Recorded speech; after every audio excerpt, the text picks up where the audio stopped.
Prices are soaring, wages are stagnating, and people are starting to get alarmed. Inflation is reaching dangerous levels in Europe, with rates in some countries in the Eurozone up to 22%, and the US has its highest inflation rate in over 40 years. Another major issue is fuel, with sharply rising costs, meaning that some parts of Europe will be severely reducing the use of essential goods and services. And due to rising fuel costs this winter, 54% of the UK will be plunged into fuel poverty, leaving them with a horrible choice of whether to heat or whether to eat. But how do we break this cycle? With the war in Ukraine and the pandemic creating a concoction of chaos for the supply chain, are we just unlucky, or have the reactions of world leaders exacerbated this issue? How should we help those in financial need without increasing the already spiralling inflation? How do we fix the cost of living crisis? So let's get to it. How do we fix the cost of living crisis? Gentlemen, you know the rules. You each get 30 seconds to lay out your initial stance on the matter, and we'll pick up the debate right after. So Dr. Coleman, please take the lead.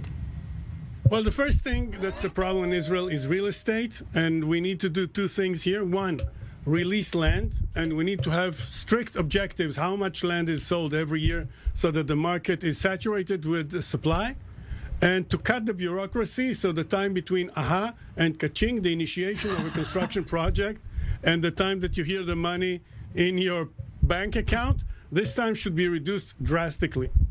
The second element is infrastructure. Our problem today is that everybody lives in the center of Israel, and that's why real estate is so expensive. If we had decent rail services and other public transportation, people would be able to live outside of Tel Aviv. Many people would not need to have 2 cars or 3 cars so that they can all drive. Yeah, from Aha to Kaching, we will make a stop right here, Dr. Coleman, and we'll continue in a second. But for the time being, Michael Mazzatesta, your take? First of all, I love that take on infrastructure. I think that we need to cut a lot of red tape and bureaucracy to get the wheels of the economy moving faster. I think that they've slowed down too much in the last few decades. I'm glad that we're framing this as a cost of living crisis. It has become a crisis, and this is why we have governments in order to respond to these things. And I think that we need to look at who has actually been winning during the cost of living crisis for people who are in the working class and who have a harder time paying for things, and make some hard decisions around whether we are going to allow certain corporations, especially energy companies, to have windfall profits in the last couple of quarters, or whether it makes sense to do some sort of windfall tax in order to subsidize really high costs for a lot of people who are struggling. Yeah, well, we'll get to all of this in a split second. Last but not least, Andrew Bush, your thoughts? Yeah, this is a supply and demand issue, and the simplest way of approaching this is not to increase demand for products by subsidizing people's spending. You want to increase the supply. That's how you get the rates down. That's how you get prices down, whether it's dairy or energy or you name it. And so I think that's the key to this. If you want to exacerbate the problem, give people more money to spend already on the goods that they want. What you want to do is somehow get more oil flowing. That's really not an issue. It's natural gas in Europe. That's the big problem. And I think a windfall tax on oil companies, while it sounds like a good idea, it really will inhibit them from producing more energy that you need to reduce prices. Well, gentlemen, from this point onwards, please feel free to interact, and I will play the economy for dummies angle here, because this is the truth. And so let's get out of the way several notions when tackling this issue. Targeted help for the most vulnerable versus universal support. Where do we stand here, Andrew Bush? You mean like universal basic income, UBI? That's an interesting concept, and that's kind of separate from this inflation situation. It'll be fascinating to see what's going to happen in the next coming years, but we are already seeing many of the advocates for UBI are people who look at AI and say this is going to replace a lot of people's jobs, and that's really where they come in with UBI. I think it's untested and it's a little bit dangerous, as I mentioned, because you're giving people money for goods that they're going to spend money on, but it also addresses a problem perhaps of trying to get people trained up for the new types of jobs that are coming in 2025 and 2030.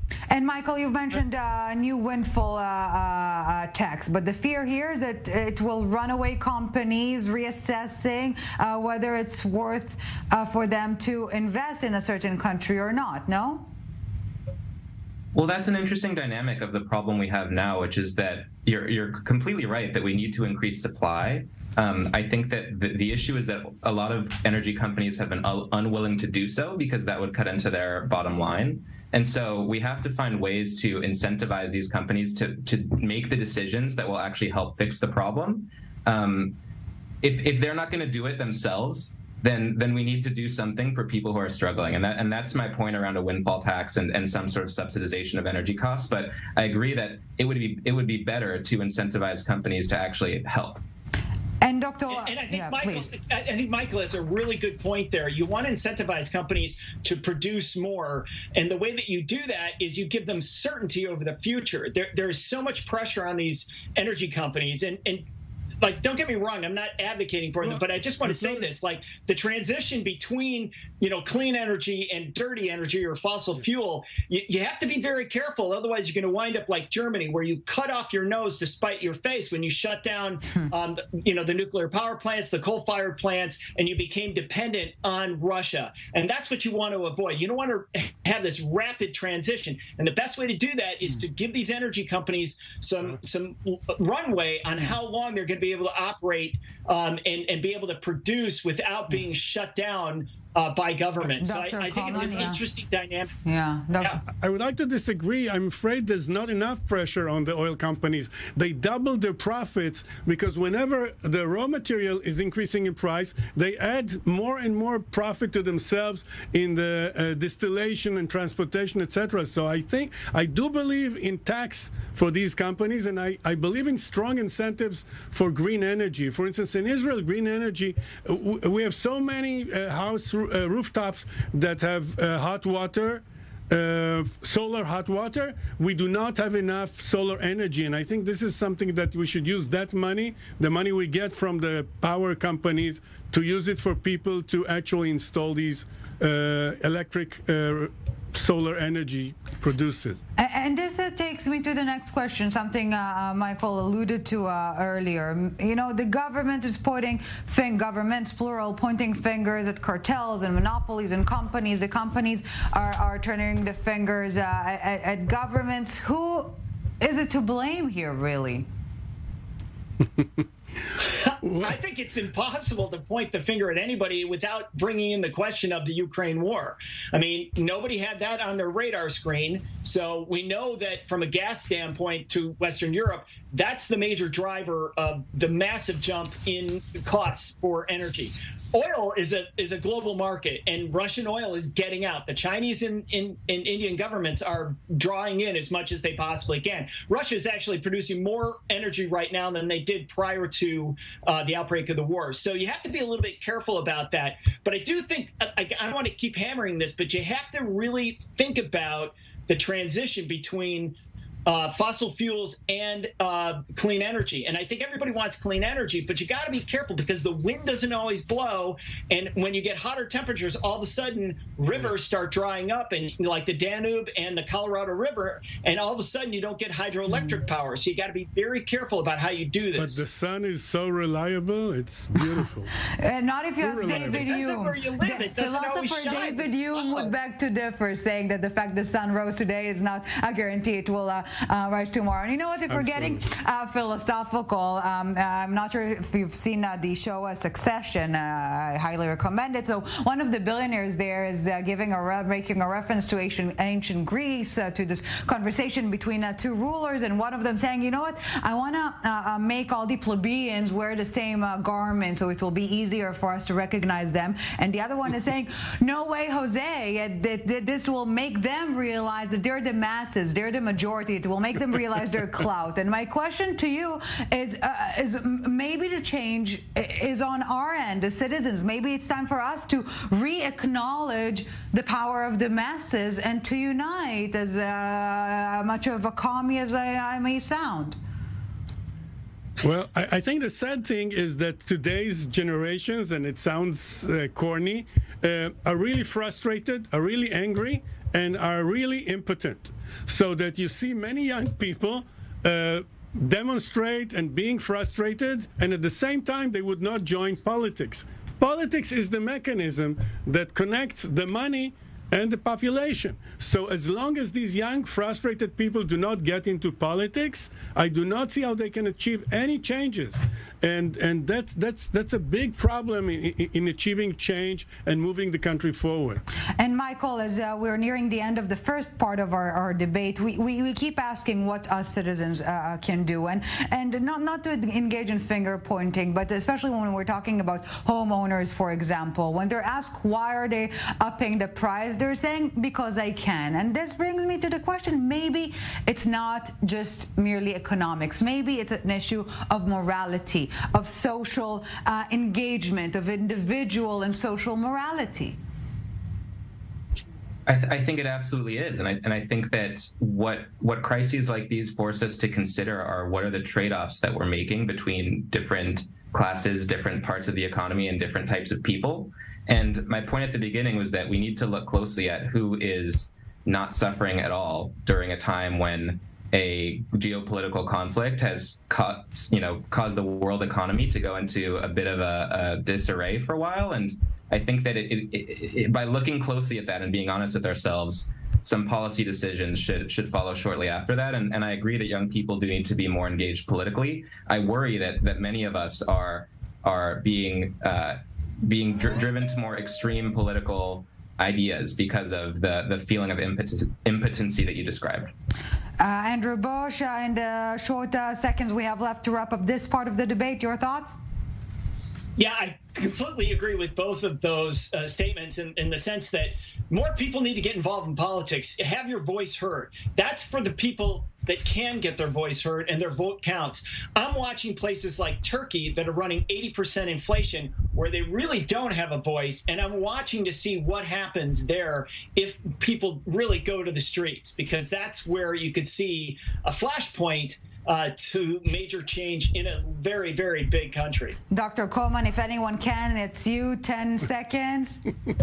Well, what I find astonishing is that in China, people revolted. People stopped paying rental. Because this is incredible, because China is the most oppressive, most control-freaky country, and that's where people still revolted. And in countries that are more democratic, you do not see that, unfortunately. From the aha to the ka-ching, we're taking a 4-minute break, but we're back with much more from these three gentlemen, Dr. Alex Coleman, Andrew Bush, and Michael Mazzatesta. Don't go anywhere. We're back in a tiny bit.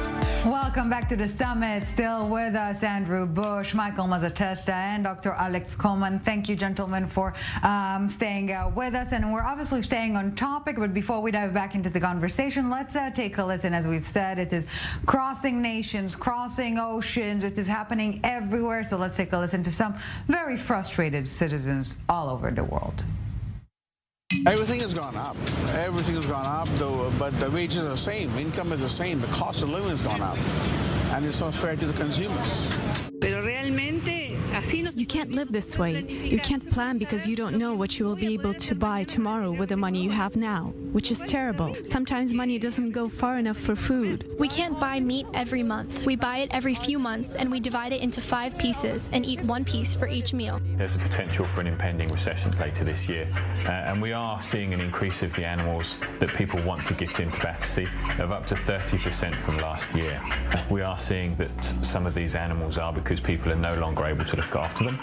They're no longer able to afford their care, particularly things like veterinary care. So let's kickstart this part of the debate with another 30-second round each. And my question to you, gentlemen, is it really either or, either protecting farmers or opening up a parallel market, either big change or big importers, either the private sector or the government? Is it really all a battle of who will blink first? Michael? I hope not. I don't think that it helps to look at the economy as a competition, and we have more than enough wealth, especially in the global north, to meet the basic needs of everyone. I think, though, that when economic times get tough like they are now, it's a time to look at, where are people struggling and where do there seem to be excesses, who's winning and who's struggling the most, and make some tough decisions, because there are some trade-offs with the way that we go with economic and monetary policy. So it's undeniably a bit of a prioritization, but it's not a competition, I hope. Andrew Bush, your thoughts? Yeah, I would say, taking a step back, both the government and monetary authorities made huge mistake back in 2021 and exacerbated the inflation situation. We had a lot of problems with supply chain because of that. We had rise in inflation because of that, and now we have the Ukraine war. And that wheat export and corn export out of the Ukraine and Russia is impacting Turkey, Lebanon, Ethiopia. Those are the countries negatively impacted. So I would say the best way to solve this, or really reduce it down, is to make sure grain exports keep coming out of the Ukraine and Russia. That would help a lot. Yes, last but not least, Dr. Alex Coleman. I believe in capitalism with a human face, which means that we do see the effectiveness of actually having companies respond to the crisis, whether it's the COVID, whether it's Russia, Ukraine, etc. And I think that we need to use the human face, would mean budgets to enable farmers to change what they're growing, to enable companies to change the energy they are using. So yes, they have the impetus to change, to move from their comfortable zone, but they do not collapse. It's not excessively painful. And gentlemen, please feel free to interact. And it's very difficult to make a distinction between these objective circumstances and the way governments respond. And perhaps it is easier when we're looking at the European Union with this harmonized index of consumer prices, because again, circumstances are more or less the same, more or less. And if we're looking, for example, at Spain failing miserably compared to Germany or France or Italy that are doing slightly better, and my question to you, maybe it's not just the circumstances, but the way we're rising to the challenge, or not, Dr. Coleman? Well, I agree with you 100%. I mean, we want to look, yes, these waves, these tsunamis are going to be more and more frequent. And we know this in the sense that we're going to have political and economic and social and technological tsunamis suddenly shake us. What we've seen with the COVID is going to and happened with oil and grain, etc. So I think we need to make sure that our companies are much more agile, so that the idea of change, of expecting the catastrophe and responding quickly to it, the way opportunists have responded to the COVID by selling all sorts of things, this should be built into the society so that we respond very, very effectively, as it happened with the developing of the vaccine, etc. So is it to be handled on a state level basis, on a region level basis, or globally, Michael? Well, every economy is going to handle it in a different way, and I think your point around the fact that different economies are responding differently is proof that it's not just a matter of circumstance; it's also a matter of how you respond. But look, this whole situation is an excellent advertisement for global stability and peace, because the geopolitical conflict in Ukraine and the Russian invasion has caused a cascading effect that has affected now the global population in terms of the cost of living. So it is definitely the circumstance that matters, but I think when it comes to how we respond, it's very hard to come up with some sort of global solution. I think every individual economy has to look at their own context and respond accordingly. But I do agree that everyone has to be thinking about how do we keep supply up and prevent people from getting evicted from their homes. Those are huge priorities. So will this crisis, or crises, plural, Andrew Bush, will trigger this more of an isolationist state of mind worldwide, or will exacerbate globalism? Yeah, we've certainly seen that from countries limiting the export of grains or sunflower oil or things like that. That's really where it gets worrisome. People react in a way that's fearful and thinking that things aren't going to change very much. I think it's really difficult from a geopolitical standpoint to come up with a blanket policy that's going to help everyone. It just doesn't work that way. But I think Michael makes a really good point about geopolitics. You know, we really do need to focus on stability and peace, and we need to put extraordinary pressure on Russia. And that comes also a pressure on those who are buying the energy from Russia to change and to end this war, because that would help quite a bit.